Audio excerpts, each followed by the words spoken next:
Assalamualaikum warahmatullahi wabarakatuh. Bersama saya lagi Yulia Mahdalena Hidayat, dan kali ini aku akan melanjutkan tugas buku kerja selanjutnya, yaitu kita ada di modul 2 ya, mengelola kontrak dalam pengelolaan PJBP level 2. Nah, sekarang ini kita ada di buku kerja lampiran 6, berita acara, hasil pengadaan langsung, dan formulir SPK.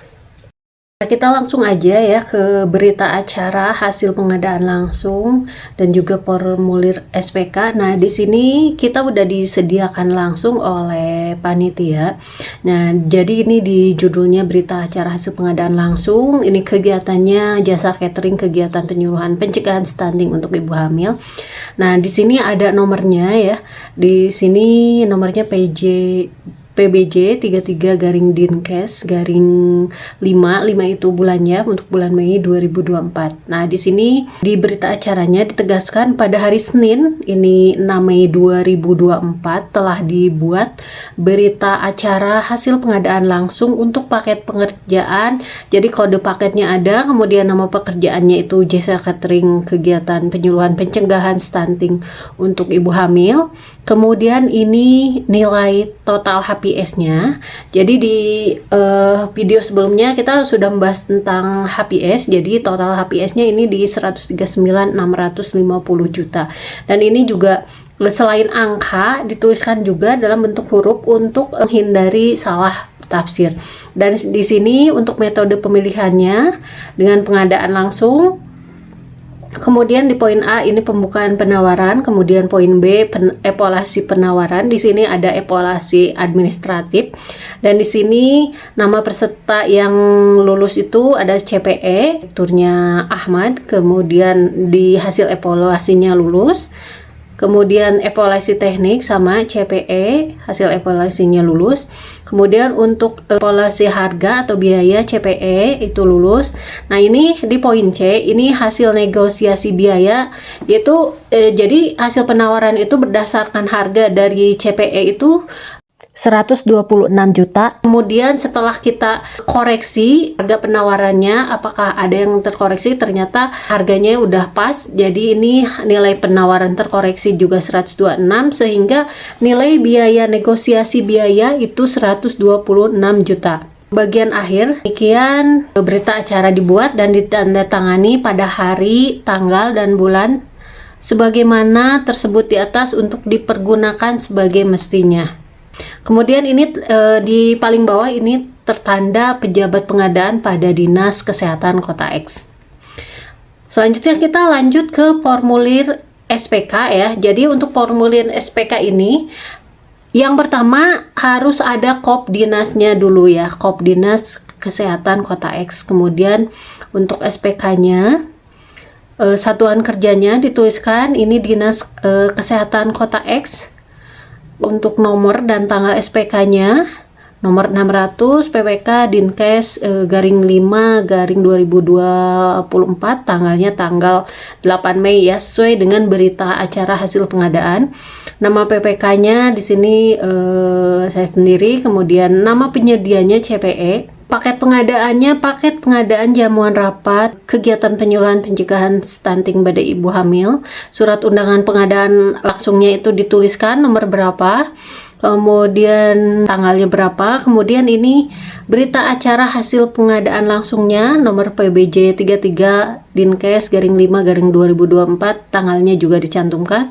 Nah, di sini saya highlight sumber dana.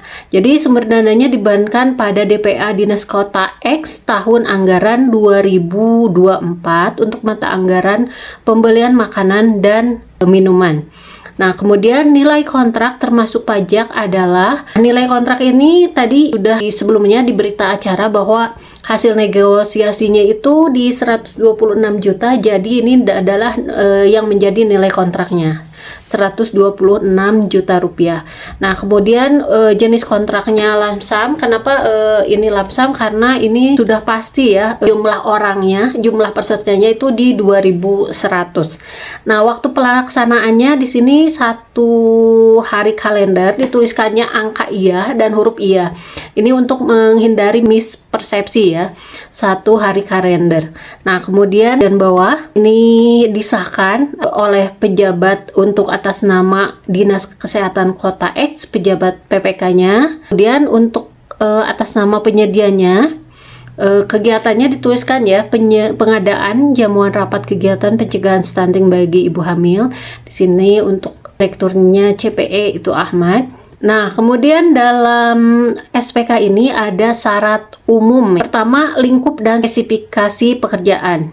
Penyedia kewajiban untuk menyelesaikan pekerjaan dalam waktu yang ditentukan sesuai waktu dan volume spesifikasi teknis, harga yang tercantum dalam SPK. Nah, di sini lingkup dan spesifikasi teknisnya, pertama, lingkup dan spesifikasi teknisnya kita jelaskan bahwa pertama harus menyediakan jamuan rapat kegiatan penyuluhan pencegahan stunting bagi ibu hamil.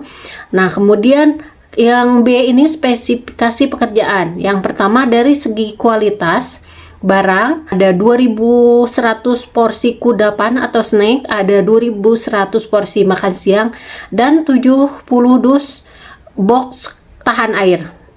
Nah, di sini kualitas barangnya sendiri dijelaskan. Jadi makan siang itu berupa nasi kotak yang terdiri dari menu makanan sehat, nasi berupa 100 gram, sayuran berkuah, lauk hewani, ini bisa ikan, ayam, sapi, halal minimal 100 gram, lauk nabati bisa tempe, tahu, bakwan, sayur, perkedel, dan buah misalkan pisang, jeruk, atau semangka.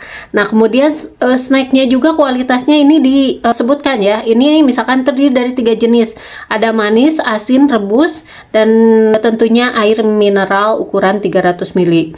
Kemudian ini juga sama, kemasannya itu berupa box yang tahan air. Kemudian ini untuk waktu pelaksanaan 18 Mei 2024. Kemudian untuk layanan Pengiriman makanan dilakukan maksimal 30 menit sebelum jadwal pemberian makan siang dan kudapan atau snack. Itu untuk kudapan atau snack diberikannya jam 10, jadi maksimal itu jam 9.30 sudah ada ya. Kemudian makan siang jam 12, jadi maksimal jam 11.30 itu sudah ada. Kemudian ini untuk layanan personil, orang petugas catering ini harus standby pada pembagian kudapan maupun makan siang di setiap lokasi kegiatan di 10 kecamatan.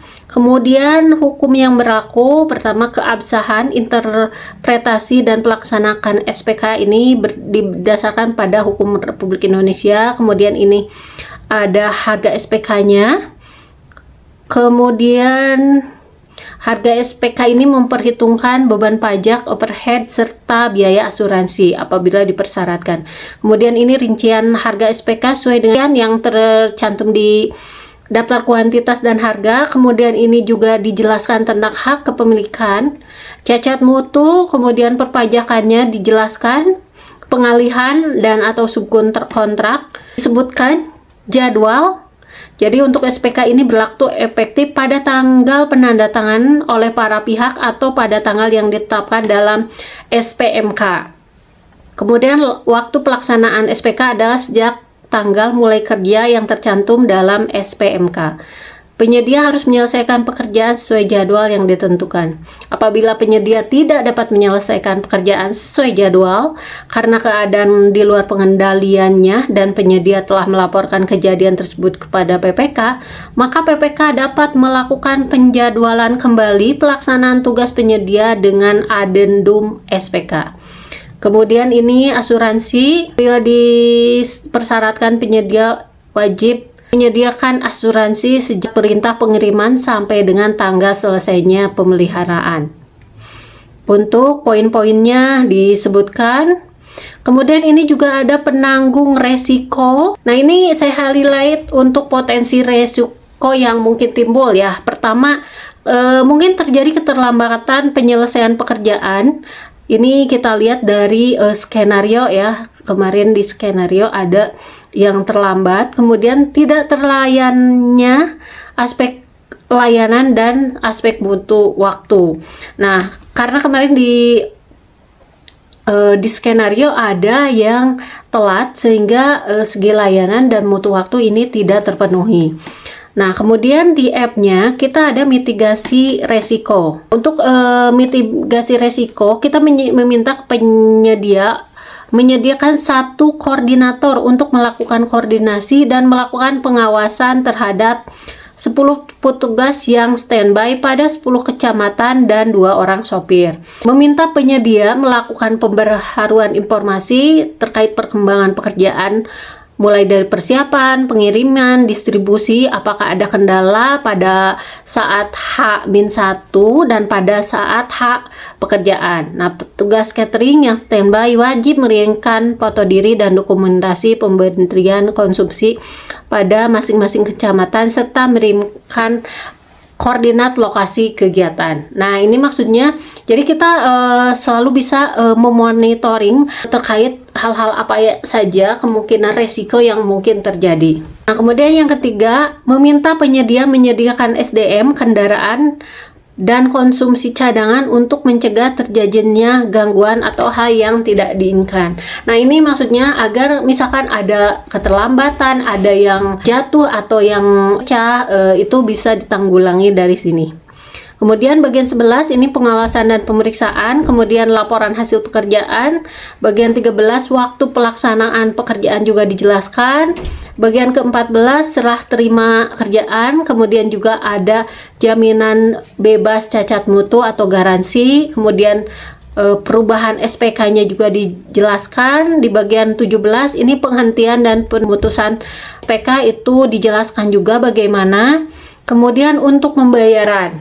Nah, pembayaran prestasi pekerjaan disepakati oleh PPK dengan ketentuan. Pertama, penyedia telah mengajukan tagihan disertai laporan hasil kemajuan hasil pekerjaan.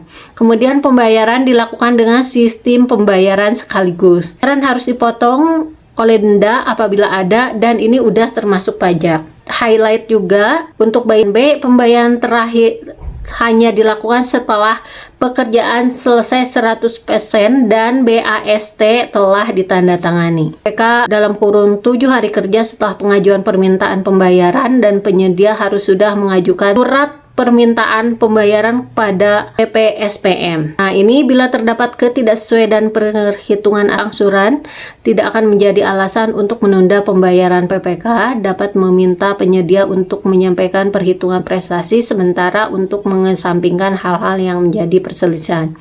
Nah, untuk pasal 19 penyelesaian perselisihan ini dijelaskan bahwa mereka dan penyedia berkewajiban untuk berupaya sungguh-sungguh menyelesaikan secara damai semua perselisihan yang timbul dari atau berhubungan dengan SPK ini atau interpretasinya selama atau setelah pelaksanaan pekerjaan.